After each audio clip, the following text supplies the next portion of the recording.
প্রিয় বন্ধুগণ, নিশ্চয়ই আপনারা বিভিন্ন পত্রপত্রিকা, টেলিভিশন আর সোশ্যাল প্ল্যাটফর্মে দেখেছেন কলেজ ইউনিভার্সিটির ছাত্রকে সিসি ক্যামেরায় নিয়ন্ত্রিত ক্লাসরুমের মধ্যে তার বাবার সমতুল্য বয়োবৃদ্ধ শিক্ষকের গালে থাপ্পড় দিতে। আবার এটাও হয়তোবা শুনেছেন এই সকল কলেজ ইউনিভার্সিটির ছাত্ররা প্রতিনিয়তই তারা তাদের নিচের ক্লাসের ছাত্রদেরকে র্যাগিং এর নাম করে অসহ্য নির্যাতন করে। ভাইরা আমার, এই সকল কলেজ ইউনিভার্সিটিতে যদি কোরআনের শিক্ষা দেয়া হতো তাহলে কখনোই তারা এই ধরনের কাজকর্ম করতে পারতো না। এজন্য রাসূলুল্লাহ বলেছেন, ইন্নাল্লাযী লাইসা ফি জাওফিহি শাইউম মিনাল কুরআনি কাল বাইতিল খরিব।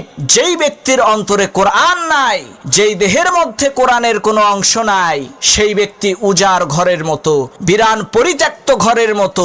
যেই ঘরের মধ্যে কোনো মানুষের বসবাস নাই, সেই পরিত্যক্ত বিরান ঘরের মধ্যে বসবাস করে শুধুমাত্র সাপ, বিচ্ছু, জিন, ভূত, পোকামাকড়, ইঁদুর আর চামচিকা। আহারে, এই সকল কলেজ ইউনিভার্সিটির ছেলেপেলেদেরকে যদি আল্লাহর নবীর হাদিস পড়ানো হতো যে নবীজি বলেছেন, যেই ব্যক্তি বড়কে সম্মান করে না, ছোটকে স্নেহ করে না, আলেমকে তাজিম করে না, সেই ব্যক্তি আমার উম্মত নয়। আমার বিশ্বাস এই ধরনের হাদিস আর ঐশী গ্রন্থ পবিত্র কোরআনের বাণী স্কুল, কলেজ, ইউনিভার্সিটিতে পড়ানো হলে কখনোই এই ছেলেপেলেরা অন্তত শিক্ষকের গায়ে হাত তোলার মতো এই বেয়াদবিমূলক কাজকর্ম করতে পারতো না।